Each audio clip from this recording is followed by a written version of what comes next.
Hi guys, welcome back to sweet chillies. मैं हूं रुधिर। कैसे हैं आप लोग गाइस? आज हम लोग देखने वाले हैं get set fly learn channel से part 2 of who are the real culprits of Kashmir files. Okay, तो फर्स्ट पार्ट का रिएक्शन मैंने ऑलरेडी कर रखा है, आप लोग जाकर ज़रूर देखना। ओके, लिंक आपको डिस्क्रिप्शन में मिल जाएगी।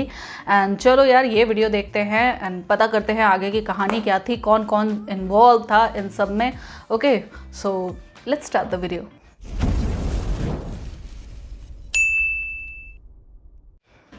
Hello Flonas, this is Nikita and this is part 2 of the real culprits behind Kashmir files. Part 1 के एंड में हमने ये फोटो देखी of Manmohan Singh with JKNF separatist leader Yasin Malik and हमने इस पूरे इशू के पीछे के टेररिस्ट एंगल का सिर्फ एक झलक जाना। लेकिन पिक्चर अभी बात।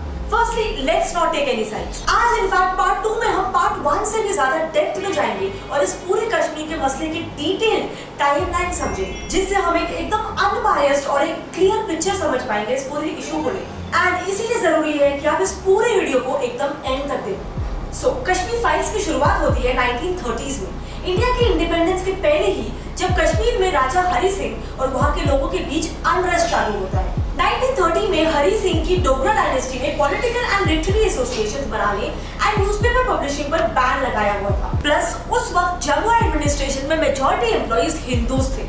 अब देखा जाए तो वहाँ के राजा हिंदू, एडमिनिस्ट्रेशन में काम करने वाले मेजॉरिटी लोग हिंदू, प्लस लोगों का इतना ज्यादा एम्प्लॉय नहीं होना। This all added with new associations form करने पे ban. This led to Hari Singh और वहाँ की जनता के बीच एक अनरेस्ट। फिर 1932 चीजें बदली। ग्रांसी नाम के कमीशन के रिकमेंडेशंस पे महाराजा हरि सिंह ने पॉलिटिकल पार्टीज की फॉर्मेशन को अलाउ किया एंड शेख मोहम्मद अब्दुल्ला और चौधरी गुलाम अब्बास नाम के दो बंदों ने मिलकर JNK की first political party Jammu and Kashmir Muslim conference party को फॉर्म किया। इस पार्टी के दो मेजर एजेंडास थे। नंबर 1 कश्मीरी मुस्लिम्स का इंटरेस्ट एंड नंबर 2 आजाद कश्मीर। फिर 1937 शेख और नेहरू लाहौर स्टेशन पे फर्स्ट टाइम मिलते।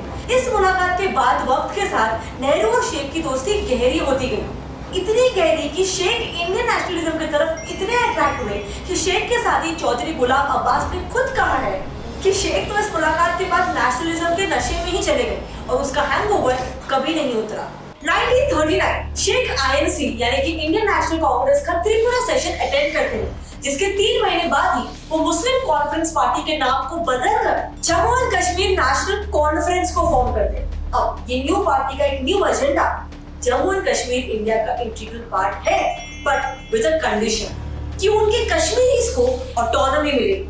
फिर 1940 शेख और नेहरू की दोस्ती इतनी गहरी हो जाती है कि 7 अगस्त 1940 को श्रीनगर में हुए नेशनल कॉन्फ्रेंस की पब्लिक मीटिंग नेहरू खुद अटेंड करते हैं।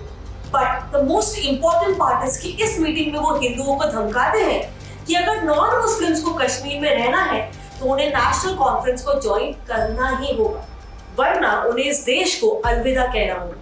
नेशनल कॉन्फ्रेंस एक रियल नेशनल ऑर्गेनाइजेशन है और अगर कोई भी हिंदू या फिर कश्मीरी पंडित इसे नहीं ज्वाइन करता है तो उन्हें कोई भी प्रोटेक्शन नहीं मिलेगा। बट एक मिनट, एक्सोडस के भी इतने साल पहले एक इंडिया का एक प्रोमिनेंट लीडर का ये सब कहना कितना सही। Now jumping forward to 1947 Sheikh को लगता है कि अगर जम्मू एंड कश्मीर इंडिपेंडेंट हो जाता है तो महाराजा हरि सिंह उसे एक हिंदू राष्ट्र बना देंगे और इसीलिए शेख अब्दुल्ला ने महाराजा हरि सिंह के खिलाफ क्विट कश्मीर एजिटेशन किया, जिसके लिए उसे जेल भी हुई। अब ये देख के नेहरू अपने कांग्रेस के साथियों के साथ शेख की मदद करने ऑफ कोर्स कश्मीर तो पहुंचे ही, लेकिन उन्हें कश्मीर में एंट्री नहीं मिली। बट फिर उन्होंने गांधी जी को क्विट कश्मीर विषय पर नेगोशिएशंस करने के लिए भेजा एंड उसी के बाद कुछ ही टाइम में शेख अब्दुल्ला को रिलीज कर दिया गया। फिर 1947 का जून, कश्मीर में हालत खराब हो चुकी थी। महाराजा हरि सिंह के खिलाफ रिबेलियंस होने लगे थे और मौके का फायदा उठाते हुए पाकिस्तान ने भी ऑब्वियसली ट्राइबल इंसर्जेंसीज को सपोर्ट करना शुरू कर दिया था, JNK को पाकिस्तान के साथ मिलाने के लिए। अब महाराजा हरि सिंह के पास बचा था सिर्फ एक ही ऑप्शन, इंडिया। अब यही वो साल था जहां से महाराजा हरि सिंह और वहां की जनता के बीच चल रहा अनरेस्ट उनसे शिफ्ट होके इंडिया और जम्मू एंड कश्मीर के बीच आ गया था। So October 26, 1947 Maharaja Hari Singh instrument of accession with all these clauses sign करते हैं। मार्च 5, 1948 शेख मोहम्मद अब्दुल्ला जम्मू कश्मीर के फर्स्ट PM बनते। फिर 1947 में इंडो पाक वॉर के बाद इंडिया यूएन में इस इश्यू को लेकर जाता है एंड इसका सोल्यूशन यूएन प्लेबिसाइड देता है, but with one condition. Plebiscite होने के लिए इंडिया और पाकिस्तान को अपने फोर्सेस को पीछे विड्रॉ करना होगा। अब इस पे इंडिया मान जाता है, लेकिन पाकिस्तान नहीं। अब इसी दौरान 1949 में ही शेख अब्दुल्ला यूएन की प्रशंसा करते हुए प्लेबिसाइड को खुलेआम सपोर्ट करते हैं कि yes we want the plebiscite, we want an Azad Kashmir. But वो वही दूसरी ओर अक्टूबर 17, 1949 में इंडियन कॉन्स्टिट्यूशन में आर्टिकल 370 को इनकॉर्पोरेट करवा रहे थे, जिसमें वो माइंड यू अपने मन मुताबिक आर्टिकल्स को ड्राफ्ट करवा रहे थे। इनफैक्ट ईपी के आर्टिकल से तो ये भी पता चला है कि ये पूरा आर्टिकल 370 शेख अब्दुल्ला के वर्ड्स में ही है, जो उन्होंने खुद नेहरू के साथ डिस्कस किया है। अब यहाँ पर एक इम्पोर्टेंट क्वेश्चन ये आता है कि शेख अब्दुल्ला ने सिर्फ इंडिया को एज एन ऑप्शन क्यों देखा? नेहरू के साइड वो क्यों थे, क्यों नहीं वो पाकिस्तान के साइड थे? सो इसके पीछे का one of the most reasons ये है कि शेख को ये पता था कि पाकिस्तान में ज्वाइन होकर उन्हें कुछ इंपॉर्टेंस नहीं मिलेगी, क्योंकि वो इस्लामिक स्टेट था और जिन्ना वहां का लीडर थे। एंड इसीलिए अपनी अथॉरिटी को मेंटेन करते हुए एक ऑटोनॉमस स्टेट हासिल करने के लिए बेस्ट ऑप्शन था इंडिया। और इसीलिए 1952 में भी दिल्ली एग्रीमेंट को साइन करने में शेख सपोर्ट करते हैं। ये एक दिल्ली एग्रीमेंट एक और एग्रीमेंट था आफ्टर आर्टिकल 370, जो बेसिकली जम्मू एंड कश्मीर की असेंबली को इंडिया की तरफ और ज्यादा इंटीग्रेट होने में मदद कर रहा था, क्योंकि दिल्ली एग्रीमेंट दोनों साइड के लिए एक विन विन एग्रीमेंट था। इसे हम बेसिकली आर्टिकल 370 के एजेंडा का एक फर्दर एक्सटेंशन बोल सकते हैं। इस एग्रीमेंट के तहत कश्मीर अपनी ऑटोनॉमी को कंटिन्यू रखेगा। सबसे पहले 1947 के दौरान पाकिस्तान जाकर वापस लौटे हुए लोगों को भी सिटीजनशिप मिलेगी। नंबर 2, कुछ इंडिया के लीडिंग पावर्स जैसे कि emergency declaring powers were handed over to President of India. And finally, number 3, supreme court appellate jurisdiction देगा। इसमें भी पहले शेख अब्दुल्ला एग्रीमेंट को लेकर तैयार होती है, लेकिन फिर बाद में कहा जाता है कि उनके कुछ पर्सनल इंटरेस्ट के चलते इस एग्रीमेंट से नाखुश होकर उन्होंने एग्रीमेंट को साइन करने से मना कर दिया। क्या था ये? कश्मीर असेंबली उन्हें पीएम की पोस्ट से हटा देती है। Now moving forward to 1953, Sheikh Abdullah को इंडिया के खिलाफ ट्रीजन एंड ट्रेचरी यानी कि एंटी इंडिया प्लानिंग करने के लिए अरेस्ट किया जाता है। अब ऑफ कोर्स शेख के अरेस्ट पर कश्मीर में राइट्स उठने लगे, लेकिन नए बने हुए कश्मीर के पीएम बख्शी गुलाम मोहम्मद ने रेडियो पर ब्रॉडकास्ट करते हुए शेख को फ्रॉड यानी कि देशद्रोही बुलाते हुए इस पूरे अरेस्ट की सिचुएशन को जस्टिफाई किया एंड बख्शी ने ही राइट्स को कंट्रोल भी कर लिया। अब अगस्त 9, 1955 मिर्जा अफजल बेग शेख अब्दुल्ला के लेफ्टिनेंट इनडायरेक्टली उनके राइट हैंड शेख के अरेस्ट के विद्रोह में और प्लेबिसाइड यानी कि कश्मीर की आजादी के मेन एजेंडा पर एक रेजिस्टेंस फ्रंट ओपन करते हैं, जिसको प्लेबिसाइड फ्रंट बोला जाता है।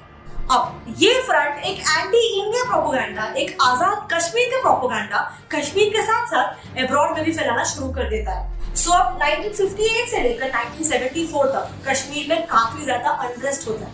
2 पीएम्स चेंज हो जाते हैं और कई सारे छोटे छोटे ऑर्गेनाइजेशंस अपना एजेंडा चलाने लग जाते हैं। लेकिन फिर 1974 में होता है इंदिरा शेख एकॉर्ड। ऑलमोस्ट 20 सालों से कश्मीर की सीएम की कुर्सी से दूर रहे शेख अब्दुल्ला इंडिया की पीएम इंदिरा गांधी से कश्मीर इशू को नॉर्मलाइज करने की बात करते हैं एंड काफी सारी बातचीत के बाद एक कंक्लूजन पर पहुंचते हैं, जिसके तहत शेख अब्दुल्ला अपनी प्लेबिसाइड के स्टांस को भुलाकर एक डेमोक्रेटिक गवर्नमेंट बनाने के लिए इलेक्शन करेंगे, विच इनडायरेक्टली मींस सीएम की कुर्सी के, और इसी समझौते को इंदिरा शेख एकॉर्ड कहा जाता है। 1975 इस एकॉर्ड के बाद शेख अब्दुल्ला की पार्टी नेशनल कॉन्फ्रेंस पूरी मेजॉरिटी से इलेक्शंस जीतकर उन्हें कश्मीर का सीएम बना देती है। बट फिर 1977 में आता है एक मेजर ट्विस्ट, JKLF फॉर्मेशन। अब क्योंकि शेख अब्दुल्ला का पहले का एजेंडा एक आजाद कश्मीर का था, कश्मीर लिबरेशन पर बाकी सारे सेपरेटिस्ट लीडर्स अपने अलग अलग फ्रंट्स ओपन करने लग जाते हैं एंड उन्हीं फ्रंट्स में से एक था Jammu and Kashmir liberation front JKLF, जिसे मई 29, 1977 बर्मिंघम इंग्लैंड में फाउंड किया गया एंड जिसका मेन एजेंडा था कश्मीर की आजादी। बट चलो यहाँ तक भी ठीक है, लेकिन स्टोरी में ट्विस्ट अब आता है जब JKLF को अमानुल्लाह खान ने प्लेबिसाइड फ्रंट, वही प्लेबिसाइड फ्रंट जिसे शेख के राइट हैंड ने चालू किया था, उन्होंने POK मिडिल ईस्ट और यूरोप से लेकर US तक फैलाया था। बेसिकली इसका मतलब ये था कि JKLF में भी शेख अब्दुल्ला का इनडायरेक्ट हाथ था। लेकिन फिर भी प्लेबिसाइड फ्रंट ने अपने हाथ खड़े करते हुए JKLF से कोई भी कनेक्शन नहीं होने का दावा किया। नाउ मई 28, 1982 शेख अब्दुल्ला हजरतबल मॉस्क में एंटी हिंदू और वायलेंस इंस्टिगेटिंग स्पीचेस देते हुए नजर आए, जहां वो स्पीच के दौरान कहते हैं कि हिंदू कम्युनलिस्ट मुस्लिम्स की मेजॉरिटी को कम करने की कोशिश कर रहे हैं। ना सितंबर 8, 1982 शेख अब्दुल्ला की डेथ होती है और उनके बेटे फारूक अब्दुल्ला कश्मीर के नए सीएम के तौर पे पोजीशन होते हैं। वहाँ भी नेपोटिज्म। 1984 फारूक अब्दुल्ला के brother in law Ghulam Mohammad Shah GM Shah MLAs को अपनी तरफ करके फारूक की गवर्नमेंट गिरा देती है एंड फिर 2 जुलाई 1984 में कश्मीर के नए सीएम बन जाते हैं। सितंबर 3, 1984 जीएम शाह गवर्नमेंट ने द देन गवर्नर के साथ मिलकर एक 112 पेजेस की रिपोर्ट यानी कि व्हाइट पेपर रिलीज किया, जिसमें बेसिकली फारूक अब्दुल्ला के गलत कामों के खिलाफ कई सारे सबूत दिए। जैसे कि नंबर 1, फारूक अब्दुल्ला ने जेकेएनएफ जैसे टेररिस्ट ऑर्गेनाइजेशन के साथ मिलकर कश्मीर में इंसर्जेंसीज करवाई थी। नंबर 2, टेररिस्ट को रिलीज करवाया। नंबर 3, मकबूल भट्ट के कहने पर फारूक ने पब्लिक स्पीचेस दिए, जिसमें इंदिरा शेख एकॉर्ड साइन करने की वजह सिर्फ पावर में आना बताया एंड जिसके बाद फारूक अब्दुल्ला पाकिस्तान के पीएम फारूक से भी मिलते हैं। बट वेट अ मिनट, ये सब देख के जीएम शाह जितने सेक्युलर, जितने सही इंसान दिख रहे हैं उतने शायद नहीं है। 1986 में सबका अपना अपना एजेंडा था यार। एरिया जम्मू में एक मॉस्क बनाने की सोचते हैं, लेकिन वो अपना ये मॉस्क एक एंशिएंट हिंदू कॉम्प्लेक्स के अंदर बनाने की कोशिश करते हैं। यार ये तो गलत है। इसके विरोध में कश्मीरी हिंदूज प्रोटेस्ट पे उतर आते हैं और इस प्रोटेस्ट को देखकर जीएम शाह कहते हैं कि इस्लाम खतरे में। What? इनका ये स्टेटमेंट पूरे कश्मीर में एक बड़े रायट में बदल जाता है, जिसपे हिंदू टेंपल्स, घर, बाकी हिंदुओं की प्रॉपर्टीज को लूटा, जलाया और डैमेज किया जाता है। ये अनंतनाग रायट्स कश्मीरी हिंदूज पर पहला मास हमला था। मतलब अब तक जो अनरेस्ट इंडिया और जम्मू कश्मीर के बीच चल रहा था, वो अब शिफ्ट हो गया था हिंदू और मुस्लिम्स के बीच में। मार्च 12, 1986 इस पूरे अनकंट्रोलेबल वायलेंस को अब आर्मी हैंडल करती है और गवर्नर जगमोहन जीएम शाह की गवर्नमेंट को हटाकर गवर्नर्स रूल प्लेस कर देता है, जिसकी वजह से वहां के लोग उन्हें एंटी मुस्लिम लेबल करार देते हैं। नवंबर 1986 कश्मीर में बिगड़ती हुई सिचुएशन देखकर Rajiv Gandhi the then prime minister उनके बचपन के दोस्त फारूक अब्दुल्ला को खुद कश्मीर में चल रहे ये सारे टेररिस्ट एक्टिविटीज के जो खुद सपोर्टर थे उनके साथ मिलकर एकॉर्ड साइन करते हैं। इस राजीव फारूक एकॉर्ड के तहत फारूक को फिर से कश्मीर के सीएम के तौर पर इंस्टॉल किया जाता है, जिसके बदले ऑब्वियसली वो कश्मीर के पूरे सिचुएशन को अंडर कंट्रोल करने वाले थे। 1987 फारूक अब्दुल्ला कश्मीर के सीएम बन जाते हैं, लेकिन फिर क्या, कश्मीर में जेकेएनएफ को फ्री हैंड मिल जाता है। जेकेएनएफ कश्मीरी पंडितों को टारगेट कर मारना शुरू किया जाता है और फारूक अब्दुल्ला इस एक्सोडस को और सपोर्ट करते हुए उन कश्मीरी यूथ को जेल से रिलीज करते हैं जो पीओके टेररिस्ट कैंप्स में ट्रेनिंग ले चुके हैं। नाउ दिसंबर 8, 1989 कश्मीर के लीडर और इंडिया के यूनियन होम मिनिस्टर मुफ्ती सैयद की बेटी रुबैया सैयद को जेकेएनएफ के टेररिस्ट किडनैप करते हैं एंड उसके बदले 5 जेकेएनएफ के टेररिस्ट की फ्रीडम की मांग करते हैं। अब होम मिनिस्टर की बेटी की सेफ रिटर्न के लिए ये डिमांड को ऑब्वियसली पूरा किया जाता है, but what we all didn't know was कि सबके पीछे एक बहुत बड़ी साजिश थी और ऐसा मेरा नहीं बल्कि former union minister Arif Mohammad Khan का ही कहना था। एक इंटरव्यू के दौरान आरिफ खान ने कहा कि जब मुफ्ती साहब की बेटी किडनैप हुई थी तब मुफ्ती साहब को आरिफ खान ने ये कहा कि देखो आप इस सिचुएशन को हैंडल मत कीजिए, ये पूरा सिचुएशन मेरे पे छोड़ दीजिए। लेकिन फिर कुछ ही दिनों बाद उन्हें कैबिनेट सेक्रेटरी टीएम शेषान का कॉल आया और आईके गुरजाल के साथ इस इशू को लेकर कश्मीर जाना है ऐसा बताया गया। फिर जब मॉर्निंग में आरिफ खान श्रीनगर लैंड करके फारूक से मिलते हैं तो वो उन्हें डिटेल्स देते हुए ये कहते हैं कि कैसे उन 5 टेररिस्ट को रिलीज करने में उन्हें प्रेशराइज किया जा रहा है। इनफैक्ट वो तो बड़ी ही एम्पैथी के साथ ये कहते हैं, बड़ा ही कंसर्न दिखाते हुए ये कहते हैं कि इन टेररिस्ट को अगर रिलीज कर दिया तो कश्मीर में टेररिस्ट एक्टिविटीज को संभालना बहुत मुश्किल हो जाएगा। अब इस पर आरिफ खान फिर कहते हैं कि फारूक साहब आप इन टेररिस्ट को मत छोड़िए, लेकिन फारूक का कहना होता है कि आप नहीं जानते पर मुझ पर बहुत ज्यादा प्रेशर है। अब इसके बाद जब आरिफ खान दिल्ली वापस लौटते हैं तब वो मुफ्ती के घर जाते हैं। वहां उन्हें मोतीलाल भट्ट, वो जज जिसे जम्मू एंड कश्मीर कोर्ट से खुलेआम टेररिस्ट को बेल देने के लिए काफी ज्यादा जाना जाता है, वो उन्हें वहां पर दिखते हैं। इनफैक्ट आरिफ ने ये भी कहा कि उन्हें ये बाद में पता चला कि किडनैपिंग के पहले ही दिन से कि मुफ्ती सईद के घर से उसके उन टेररिस्ट के साथ कॉन्टैक्ट्स यूज करके उन्हें और मुफ्ती को सारे अपडेट्स देते रहते थे। वाह यार, हद है बिल्कुल चालबाजी की। ये जज भट्टी करते। अब इसके अलावा लड़की के रिलीज होने से पहले ही टेररिस्ट को रिलीज किया इसीलिए ये सब कुछ देखते हुए आरिफ खान का कहना है कि ये सारी चीजें पहले से ही प्री प्लान थी। Now fast forward to Jan 1990, Jagmohan को फिर से गवर्नर ऑफ जेएनके बनाया जाता है, बट उनके आने के प्रोटेस्ट में अब्दुल्ला सरकार गिरा देती है और फिर से जेएनके गवर्नर रोल में आ जाता है। अब गवर्नमेंट के गिरते ही ये कश्मीर फाइल्स का यानी कश्मीरी पंडितों के जेनोसाइड का चैप्टर शुरू हो जाता है। But many of us didn't know and we were never even told कि इस तूफान की वार्निंग जगमोहन जी ने बहुत पहले ही राजीव गांधी को दे चुके थे, बट उनकी बातों को अनसुना किया गया और इसके बारे में जगमोहन पीएम राजीव को लिखे गए पब्लिक लेटर में बताते हैं। 1990 अप्रैल 21 जगमोहन कहते हैं कि राजीव, आपने मुझे ये पब्लिक लेटर लिखने पर मजबूर किया है। इसके बाद वो अपने इस लेटर में कुछ चीजों का खुलासा करते हैं, जैसे कि नंबर 1, वो राजीव गांधी को 1988 से ही वार्निंग्स पे वार्निंग्स भेजे जा रहे थे और उन्हें ये भी बता रहे थे कि काफी सारे लीथल वेपन्स कश्मीर के वैली में आ रहे हैं। तो ऑब्वियसली किसी तो बहुत ही बड़ी साजिश की तैयारी हो रही है और सिचुएशन हाथ से निकल रहा है। नंबर 2, उनके एज ए गवर्नर ऑफिस में एज्यूम करने से पहले कश्मीर में 11 महीनों में 1600 violent incidents including 351 bomb blast हुए थे। बट सिर्फ जनवरी 1 और जनवरी 1990 के बीच ही कश्मीर में as many as 319 violent acts, 21 armed attacks, 114 bomb blasts and 112 arsons and last but not the least 72 incidents of mob violence हो चुके थे, लेकिन फिर भी फारूक गवर्नमेंट ने कोई एक्शन नहीं लिया।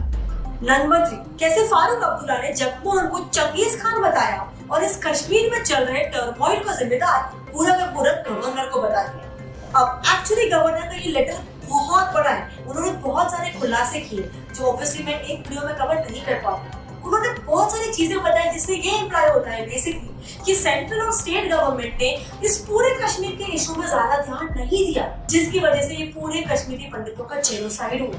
अगर आपको गवर्नर जगमोहन जी का लेटर डिटेल में पढ़ना है तो मैं नीचे डिस्क्रिप्शन बॉक्स में लिंक कर दूंगी, आप उसे रीड कीजिए। बट मेरा आपसे सिर्फ एक लास्ट क्वेश्चन, क्या आपको लगता है कि गवर्नर जगमोहन जी की आवाज जाने या अनजाने में एक्चुअली दी गई?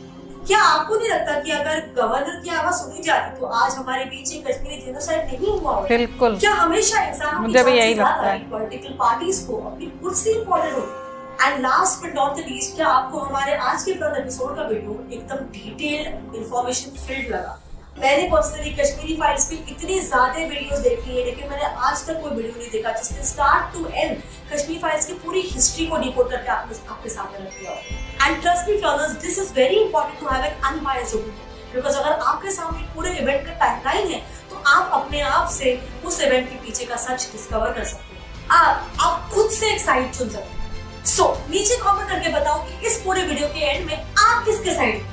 एंड अगर आपको आज का हमारा ये वीडियो वेल रिसर्च लगा, आपको देखने में कुछ नया सीखने मिला, तो प्लीज इसे एक लाइक कर। कश्मीर का सच इतना डिटेल में आई डोंट थिंक अब तक किसी ने बताया है, और इसीलिए अगर आप ये चाहते हो कि ये सच ज्यादा से ज्यादा लोगों तक पहुंचे तो इस वीडियो को जितना हो सके अपने फ्रेंड्स और फैमिली में शेयर करो। It is very important. मैं ऐसे ही एंटरटेनमेंट और सोशल अवेयरनेस बेस्ड वीडियो देखने के लिए मेरे चैनल कैसे फ्रेंड को सब्सक्राइब कर दो विद बेल आइकन ऑन, वरना आप लर्न की नेक्स्ट वीडियो की नोटिफिकेशन को मिस कर दो। मिलते हैं अगले वीडियो में, तब तक के लिए कीप लर्निंग, कीप ग्रोइंग। जय हिंद।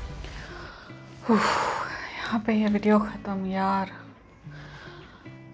ओ माय गॉड, पता है क्या, इस पूरे वीडियो में मुझे सिर्फ और सिर्फ एक ही कॉमन चीज़ नज़र आई कि देखो, पॉलिटिकल जो लोग थे वो सिर्फ और सिर्फ अपना फ़ायदा देखने के लिए उन्होंने पूरी तरीके से जनता को नज़रअंदाज किया, उन्हें गुस्सा दिलाया, ठीक है, गुमराह किया, और उसके बाद तो सबको पता ही है क्या हुआ, है ना। मतलब यार, सिर्फ अपना सबने अपना पर्सनल एजेंडा, भले ही वो किसी की नज़र में कितने ही अच्छे क्यों ना दिख रहे हों, है ना, लेकिन उनका भी कहीं ना कहीं अपना एक पर्सनल एजेंडा था, और उसका फल आगे जाकर हमें एक जेनोसाइड के रूप में मिला, है ना। और वो जेनोसाइड, मुझे नहीं लगता यार कि हाँ, अगर थोड़ा सा भी चेंज होता तो क्या पता ये जेनोसाइड किसका हो जाता, कश्मीरी पंडितों का या कश्मीरी मुसलमानों का, दोनों में से किसी के एक का होता, क्योंकि आपसी मतभेद इतना चल रहा था, किसी ने एक करने की, लोगों की सोच को सही करने की कोशिश ही नहीं की। इनफैक्ट उनके अंदर और गुस्सा भड़काते चले गए, मतभेद और ज़्यादा वो खाइयाँ मतभेदों की बढ़ती चली गई, है ना, और उसका रिजल्ट हुआ ये जेनोसाइड, अपने ही घर से लोगों को निकाल दिया गया। और एक तरफ राजा हरि सिंह थे, दूसरी तरफ शेख फारूक अब्दुल्ला थे, ठीक है। और मतलब जो भी इन सबके पीछे था ना, मुझे तो ये पॉलिटिकल लीडर्स ही सबसे बड़े कल्प्रिट लगते हैं। मतलब इन्होंने सिर्फ अपना फ़ायदा देखा, अपना पर्सनल एजेंडा देखा, और कश्मीर को पूरी तरह से, कश्मीर एक अलग है भाई, कश्मीर मतलब वो जनता वहाँ की अलग है, ठीक है। मैं इंडिया से अलग नहीं कह रही हूँ, मेरी बात पहले सुनो। पॉलिटिक्स से जनता अलग होती है, मैं उसकी बात कर रही हूँ, है ना। तो जनता को टोटली इग्नोर किया गया बिल्कुल ही, और उन्हें उन तक जो सही इन्फॉर्मेशन थी वो पहुँचनी चाहिए थी, लेकिन वो नहीं पहुँची। क्या होता है सेकुलरिज्म ये भी नहीं पता चला, बस धर्म के नाम पे आपस में लड़ते रह गए, और आगे चल के हमें एक मास जेनोसाइड देखने को मिला, मास मर्डर देखने को मिला, है ना। आतंकी जो ऑर्गेनाइजेशंस थे उनमें साथ देना, है ना, और क्या बोलते हैं, अपने पर्सनल एजेंडा के लिए एक दूसरे का साथ देना, या एक दूसरे के खिलाफ बोलना, या एक दूसरे का भला बुरा जो भी सोचना। यार ये मुझे ये नहीं समझ में आता है। पहली बात तो ये नेपोटिज्म चलने लगता है ना, पॉलिटिक्स में भी नेपोटिज्म चलने लगता है। उसके बाद वो सब केवल अपने घर भरने में लगे रहते हैं, अपना पर्सनल एजेंडा पूरा करने में लगे रहते हैं, बाकी टोटल जनता को इग्नोर किया जाता है। वो भूल जाते हैं कि हमारी जनता में हर तरह के लोग हैं, किसी एक धर्म के नहीं है, किसी एक जाति के नहीं है, हर तरह के लोग हैं। तो हमें सबके बारे में सोच कर चलना चाहिए, है ना। जो भी आता है वो बस मतलब अपनी कम्युनिटी के लिए ये रहता है कि हाँ हमारी कम्युनिटी जो है वो हमारी तरह सोचे, हमारी तरह समझे, है ना। उन्हें भी बायस्ड होने से रोक नहीं पाता कोई भी। तो यार ये चीज़ तो सोच में जब तक फ़र्क रहेगा तब तक तो ऐसे, मैं यही समझती हूँ, ऐसे लोगों की सोच में फ़र्क होता रहेगा और लोग एक दूसरे से नफरत ही करते रहेंगे। एक अच्छा जब तक सिस्टम स्टार्ट नहीं होता तब तक तो ये होता है। और ये एग्जाम्पल से अगर लोग नहीं सीखते हैं तो मुझे नहीं लगता यार, पता नहीं किस एग्जाम्पल से लोग सीखेंगे, है ना। सो यार आई होप आप लोग को रिएक्शन पसंद आया होगा। अगर अच्छा लगा हो देन प्लीज़ लाइक और शेयर ज़रूर करना। मैं मिलूंगी नेक्स्ट वीडियो में, तब तक के लिए बाय बाय।